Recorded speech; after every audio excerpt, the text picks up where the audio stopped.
welcome everyone to our first annual, can I say annual? Are we doing this again next year? We'll see. We'll see, okay. But it's great to have you all here. We have some fabulous speakers. We have this fabulous movie, Midnight Traveler. But right next to me right now is a fabulous guy that most of you know. And also Alvin, come on up, Al. Come on up here. These guys are the founders, co-founders of the Exodus Institute that were kind of the facilitators of putting this festival together, putting these people, these great minds together. Yep. And we have these guys here, as you can tell, youthful as ever, always thinking of new things to do, right? Oh, never bored. That's the key to life, is don't ever get bored. Keep doing new things. And so this festival is all about looking at the journey, looking at the, the situation that migrants and asylum seekers, dreamers, whatever you want to call it, people that are forced out of their home country, their home community because of circumstances, and whether it's climate change or war, famine, or whatever, it's such a tough situation. But I think through the course of all the good people that are working on these issues, that we are going to come to some great solutions. So I want to give both of them an opportunity to say a few words, and then we're going to watch the movie. We're going to have this great discussion afterwards. We have some great speakers. Bob Carey is going to introduce the speakers. We also have someone Skyping in. Adrees Latif, a Pulitzer Prize-winning photographer, is going to be Skyping in from Guatemala and talking about his artwork and his work in Guatemala and other parts of the world. So lots of great stuff coming up. So Sam, you want to speak first, or Alan? Alan, you say a few words.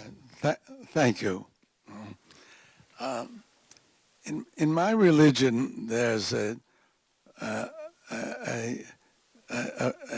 few lines that are often quoted that are meaningful for this weekend.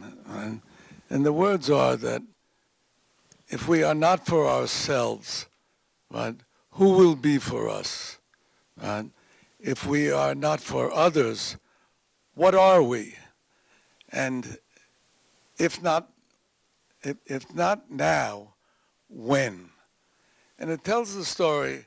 It really says everything about how Sam and I and half a dozen other of us met here in Martha's Vineyard 3 years ago and decided that we needed to do something to make an impact, and that's the key word.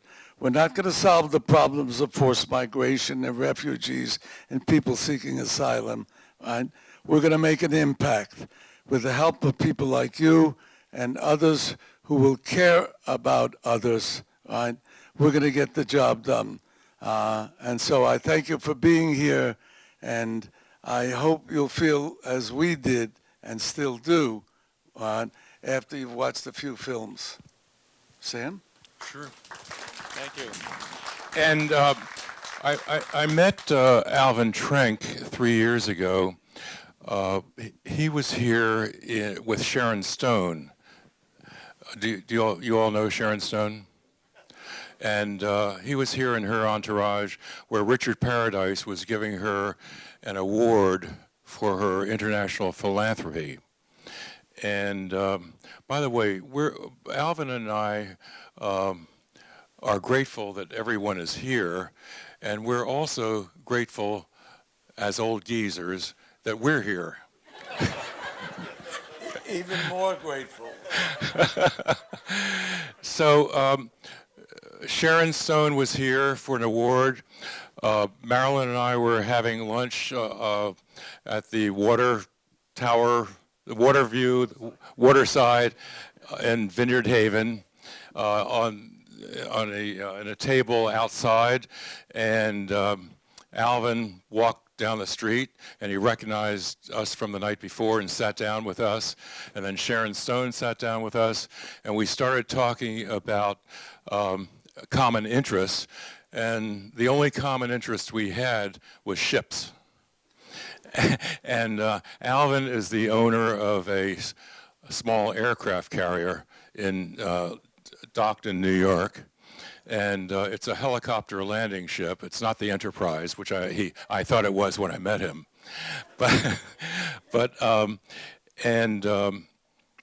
So we started talking about ships, and my family had been involved in Baltimore in 1946 with the Baltimore community in purchasing an old Bay Line steamer that plied from Baltimore to Norfolk, Virginia on the Chesapeake Bay.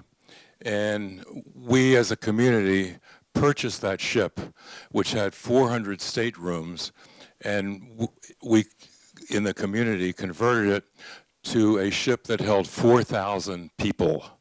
And that ship became the Exodus, which, as you know the story, took on 4,000 refugees from concentration camps and displaced person camps in Germany, and took them from the southern France to Haifa, where the ship was rejected by the British, and spent a lot of time waiting in Crete, and ultimately had to take those 4,000 people back to Europe, where they had come from.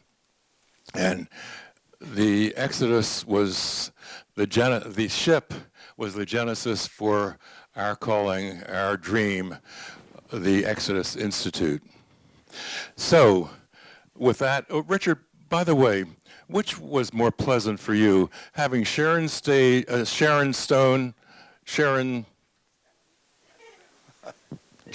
the stage with you, interviewing her, or interviewing two old geezers? I would say, I always live in the moment. Bravo! Bravo! That's exactly why Richard is so successful. He is so diplomatic. He is terrific. But I wanted to if you'll stick with me for just a few minutes, I wanted to express appreciation for some of the sponsors tonight. And these are, some of them are local people from the Brazilian community, our newest immigrant group who are here and adding so much to our culture and to our community. And the people who you want to thank are Our Market, Tilton's Tent Rental, Bite on the Go, LaRue, Black Sheep, Vineyard Grocer, Thornton Chandler Construction, the Beach House, and all of our supporters, our many supporters on Martha's Vineyard. And last but not least, Austin Chandler, who helped make this festival possible. So, we would also like to thank all of our other sponsors, the Shapiro Foundation and Sheila Menz, Esquire, and Marilyn Meyerhoff, who was here from the very beginning at the first meeting and has been a supporter with her great intellect and generosity. Thanks, Marilyn. We also want to thank Justin Aaron. Justin, stand up for a second. Justin is the photographer who took some of the pictures that are shown on the wall, the black and white ones, right, Justin? When he was in Lesbos, Greece, one of the Greek islands, taking photographs of the refugees as they came ashore. And that must have been quite an experience for you, Justin, and thank you for doing it. We also want to thank Reuters for their permission to use their photographs, and Adrees Latif for his time. And all those people have made the first annual Pursuing a Dream Refugee and Migrant Film Festival possible. So thanks to all those that are involved, and thank you guys for coming tonight. Here, here. Over the next couple of days, we'll be discussing the reality of the crisis, the history that led to it, and the future challenges that await it. Mic from you, yes. In addition, we hope to raise awareness of and support for the Exodus Institute's mission, policy, objectives, and programs. It's particularly appropriate for this film festival to take place on Martha's Vineyard, both as the birthplace of the Exodus Institute, but also to the local relevance of this issue. With all of our, particularly, I'm told that we have 15,000 Brazilians on this island, many of whom are living under the radar, and their lives are quite difficult in many cases. But they are such wonderful people and such wonderful additions to our community that if they're the example of what immigrants are, just like your parents and grandparents and great-grandparents were, then boy, we have a lot to look forward to. Martha's Vineyard is the home to an immigrant population that has experienced many of the stresses and tensions that we currently see across the United States. So thanks for being here, and thanks for supporting the Film Center, Richard Paradise, and the Exodus Institute. Andres, can you hear us, see us? Good evening. Yes. Can you hear us and see us? Fabulous. Okay. I can see you, yes. Okay, so everything's working. We've just watched Midnight Traveler, a wonderful documentary about a family trying to escape Afghanistan. I'm not sure if you've seen the film or familiar with the film, but we have your photos up on the right-hand side and in the order that you had asked for. The first one being at the very top, the father carrying his little daughter across a river. So maybe you could, sort of elaborate on that, and well, it's your show, so you talk and inform us any way you'd like. Thank you, and thank you for having me. So the first picture you're looking at, it's a Honduran man, Luis Acosta. He's carrying a 5-year-old boy, Angel Jesus, to the Suchiate River, which borders Guatemala and Mexico. And I basically started working on immigration last year. I'm a native Texan, and the Texas border is extremely important for me and what's happening there. So I the Texas border, and then the caravan started later in fall in October, and I went down to Guatemala and Mexico and started following the migrants as they were heading north towards the U.S. border. So in this particular picture, I was actually about 6 hours north with another caravan of about 7,000 people, which you'll see in the next photo. But my colleagues were at the Guatemala-Mexico border. The Guatemala immigration police were being at that stage because the previous caravan was already 6-7 hours north into Mexico. The Trump administration had made some comments and were putting the pressure on both Guatemala and Mexico to control their borders. So this particular crowd got tear gassed and hit with rubber bullets at the Guatemala border. My colleague called me asking for assistance because it became a security situation for our journalists on the ground, and I ventured south overnight. And by 5-6 a.m., I was getting text messages that the migrants they weren't going to push through the border anymore because they had been tear gassed the night before, and one person died from a injury from a rubber bullet. So they basically they grabbed their arms so no one would be lost by the strong pull of the river. It was quite deep in the middle, and once you get in the water, the pull of the water was quite strong too. And I basically arrived in the last. This was happening over a couple of hours, and I arrived in the last 15-20 minutes when the families with children started moving across the river, and waded right into the river. And one of the first few pictures that I got and last of this child being carried across, his sibling was carried across next to him, and after all the children made it across, everyone was celebrating in the river because no lives were lost that day. Next photo, please.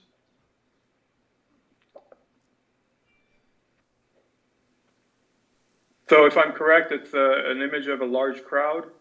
No, it's, well, let's switch to that, I think. Yes, we have the large crowd.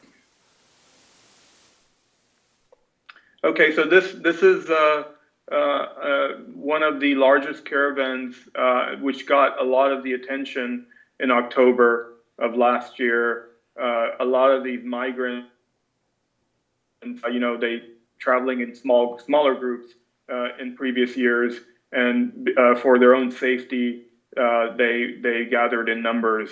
Both they started in Honduras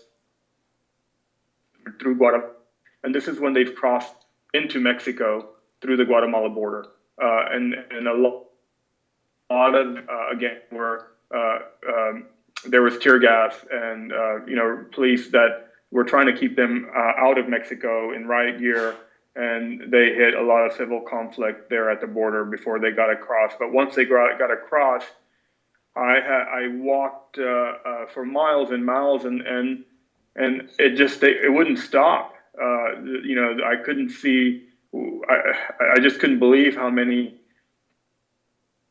the number that. So I've and found a walkway over this particular city, Ciudad Hidalgo, which is on the border of Guatemala and Mexico, and they're walking for, if you drive, it's about an hour to Tapachula, which is the first major city where most migrants stop, and they've started their journey. The pavement is extremely hot. Walking it myself for brief periods, I just can't imagine how they did it with children in their arms.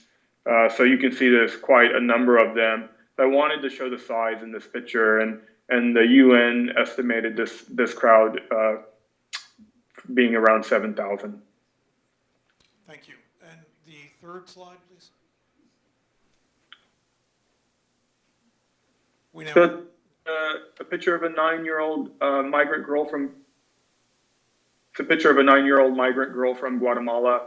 Last year I did ride-alongs with the Border Patrol, mainly in the Rio Grande Valley, because I live in Texas now, and I've gained a lot of trust of the Border Patrol here. But this particular picture was shot out of El Paso, from the El Paso office of the Border Patrol, and we were on the border of Texas, Mexico, and New Mexico, where they all meet. It's a place called Sunland Park, and there was an opening in the wall, and I did a ride along with the Border Patrol. We got basically nothing happened all day, and we're calling it a day, and we were passing this hole in the wall where this girl was standing all by herself, and she had a medical condition, and I did try to talk to her.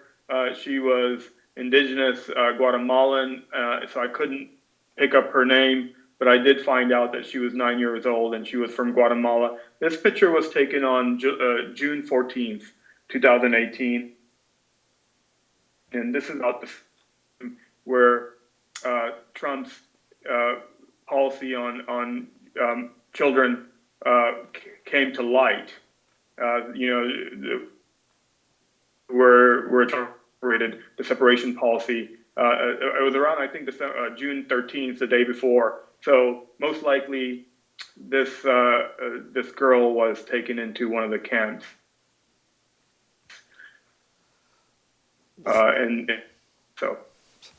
Well, thank you for showing these powerful images and for sharing them with us. And for those who have not seen, there are more in the lobby. We thank you for taking the time from Central America. Could you make any closing remarks that you'd like the audience to take away from your experience documenting this migration in Central America? Sure.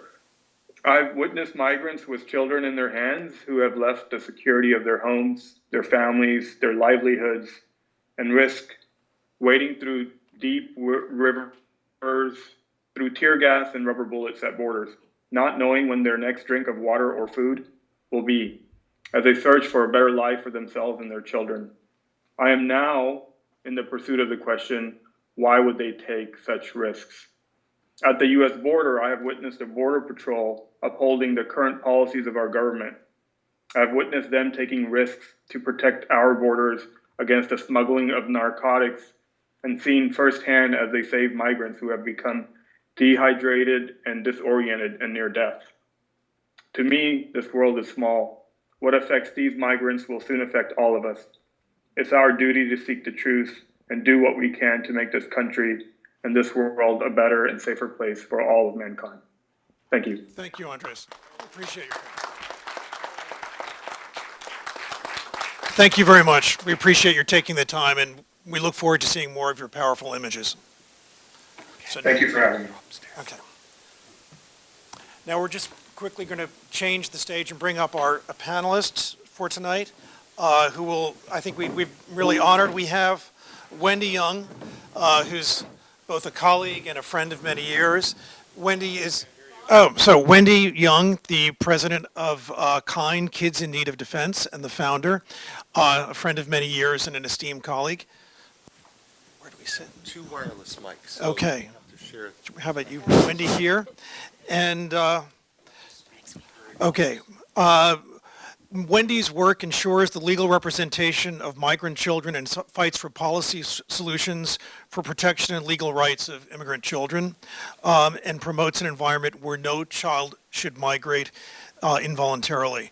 Joining her on the stage is the Honorable Judge Mimi Tsankov, a national officer of the National Association of Immigration Judges.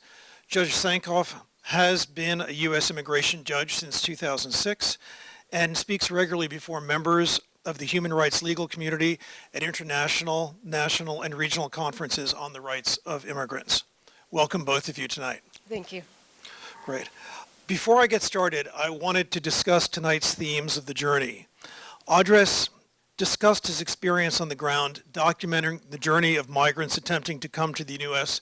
through Central America and Mexico. The images he paints a small picture of the perilous and arduous journey.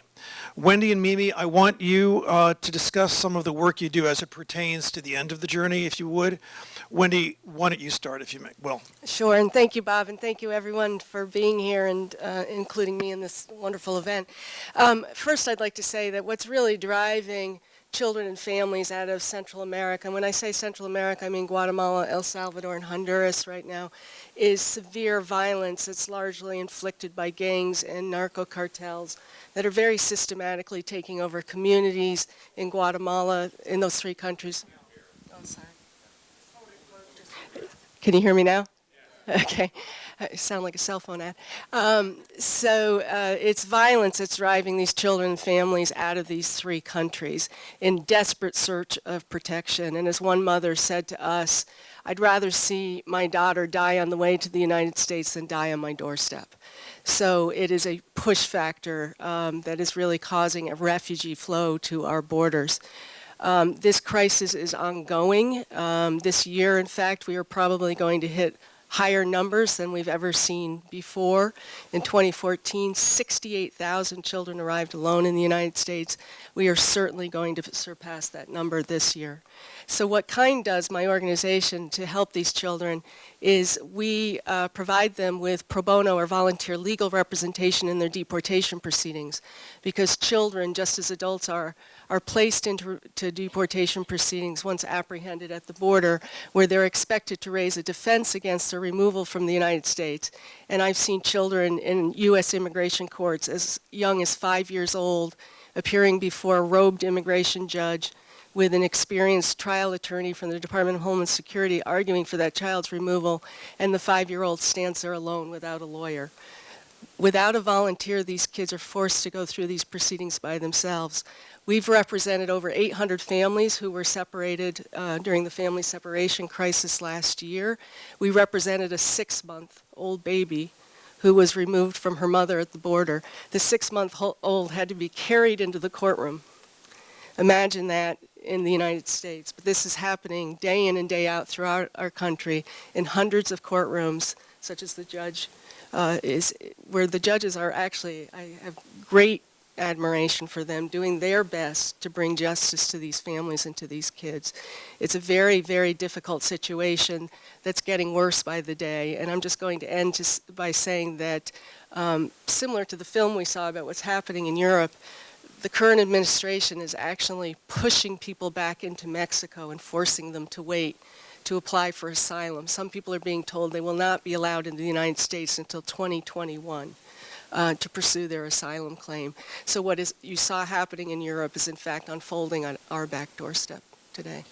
Wendy, I think in closing, I wanted to ask, I know you have colleagues on the ground at the Mexico border and in Central America. Could you just talk about what they're seeing today? Because I know a lot of this is happening in real time, and you're getting daily reports as recently as this afternoon.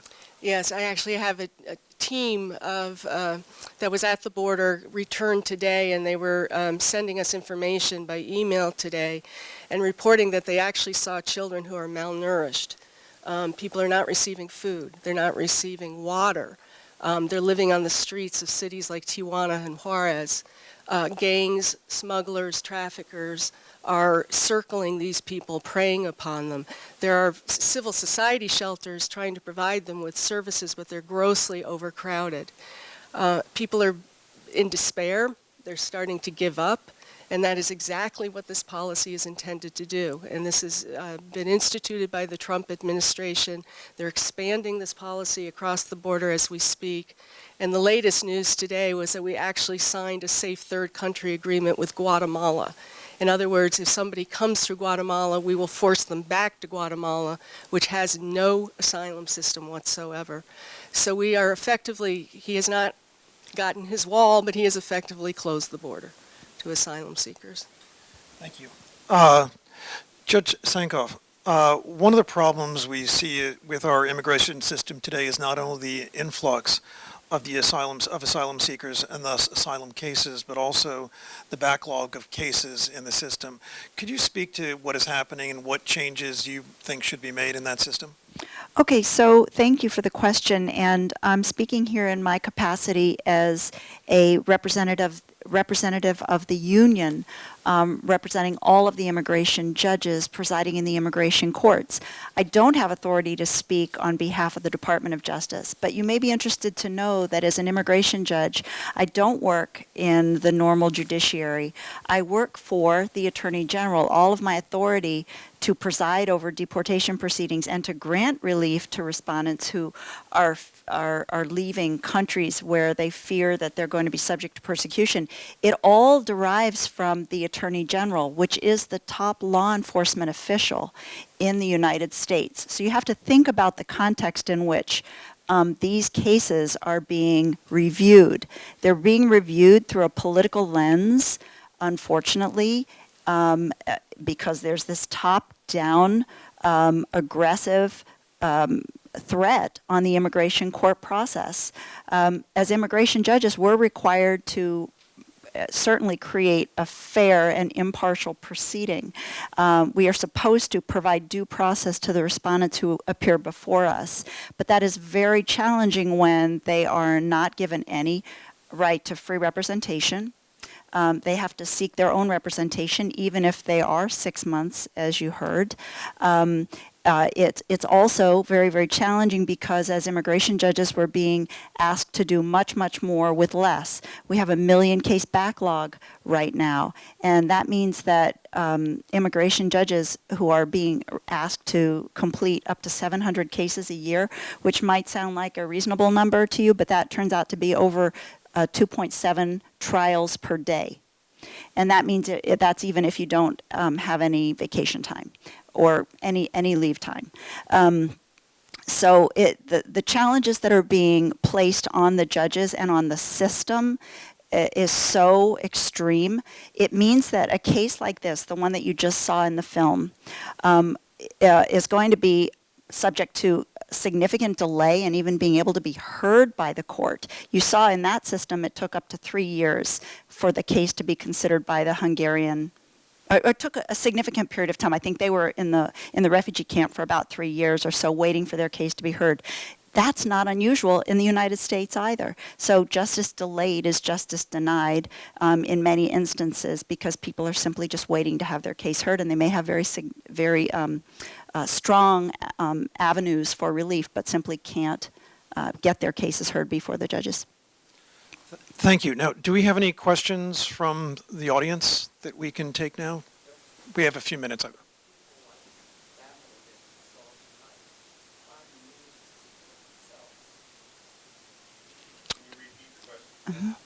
where do people like the one we saw tonight have the means to support themselves? So, Yeah. do you want to? Who wants to handle that? I'd be happy to. Go ahead. Maybe From my experience, it's very individual. Sometimes they have family members in other places who are willing to contribute to their support, and which is a strain, obviously, on the family members in the country of origin or other places. Sometimes they rely on UNHCR or nonprofit organizations. But anyone add to that?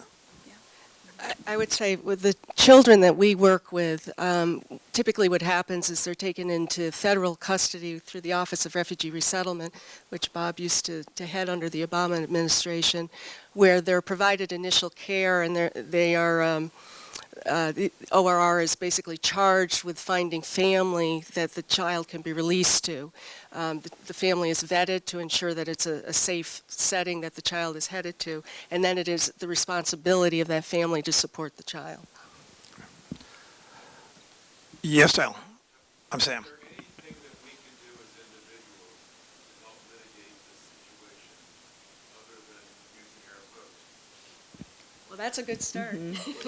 Maybe I would just say one of the key strives that we have with the Immigration Judges Union is to try to find a way to create a fairer system. And the way that we believe, we're not the only ones who believe this, the American Bar Association, the Federal Bar Association, the National Association of Women Judges, and a host of organizations, including the American Immigration Lawyers Association, have all called for the creation of an Article I immigration court. That would be taking the immigration court out of the Department of Justice and creating a separate entity whereby you'd be able to provide much greater protections in the form of due process. Wendy, do you have anything to add to that? Well, honestly, I think the most important thing is to speak up and say that this does not represent the country that you are proud of. The policies that are being put in place, and it's happening literally every day now. There's another initiative that's taken to chip away at our asylum system even further. We have to say this is not to be done in the name of the American people. It was tremendously encouraging to us last summer during the family separation crisis that so many Americans did stand up and express outrage at what was happening. We need to sustain that. We need to do more of it, or it's going to continue. Yeah, and yes, Sam.